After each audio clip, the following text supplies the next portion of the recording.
एक दिन किसी बादशाह को किसी ने एक तोहफा भेजा है और जब बादशाह ने इस तोहफे को खोला तो बादशाह ने देखा कि इस तोहफे में दो छोटे छोटे चील के बच्चे हैं।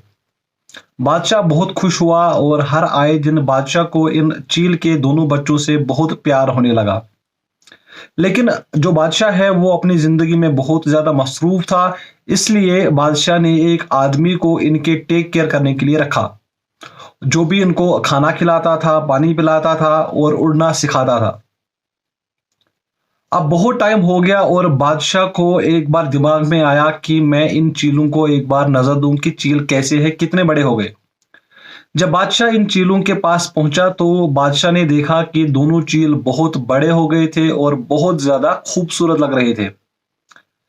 अब बादशाह की इच्छा हुई कि इसने आदमी से पूछा कि आप दोनों चीलों को उड़ाओ, मैं देखना चाहता हूं कि दोनों चील किस तरह से उड़ते हैं और किस तरह से ये आसमान की बुलंदियों को छू रहे हैं।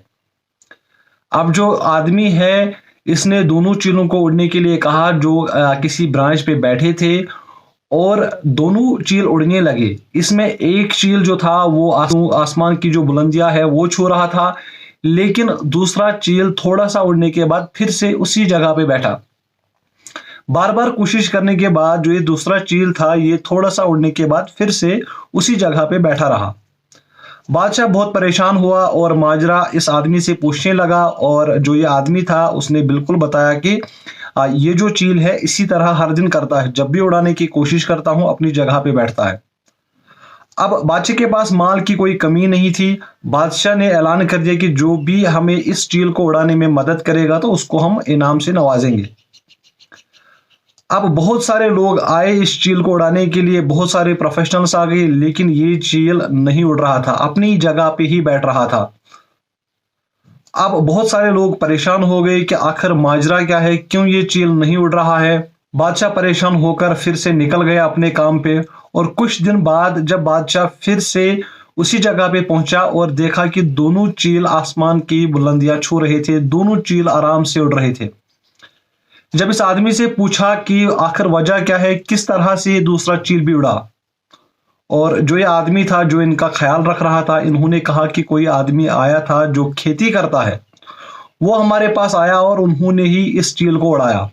अब जो ये बादशाह है इसने पूछा कि उस आदमी को मेरे दरबार में लाओ, मैं उनको इनाम देना चाहता हूं।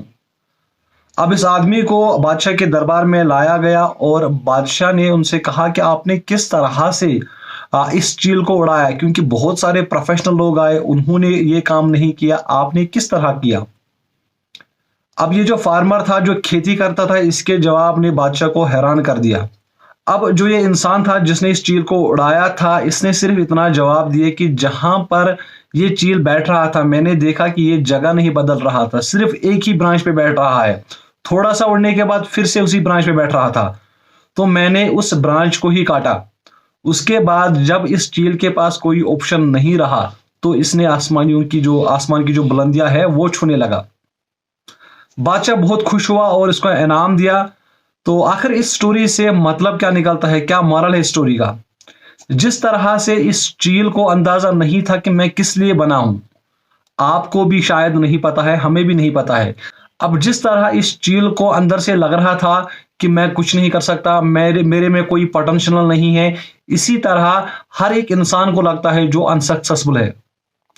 आपको यही जो कंफर्ट जोन है वो आपको तोड़ना है, उसके बाद आपको उसी तरह उड़ना है जिस तरह से इस चील ने उड़ा। तो मुझे उम्मीद है आपको ये वीडियो पसंद आया होगा और ये एक अच्छी मैसेज है। अगर कोई भी किसी भी आदत में मुब्तला है या कुछ भी है तो वो इसी चील की एग्जाम्पल अपनी जिंदगी में सेट करके अपनी जिंदगी को आगे बढ़ा सकता है। फिलहाल आप मुझे इजाजत दीजिए, आप रखिए अपना ख्याल, खुदा हाफिज।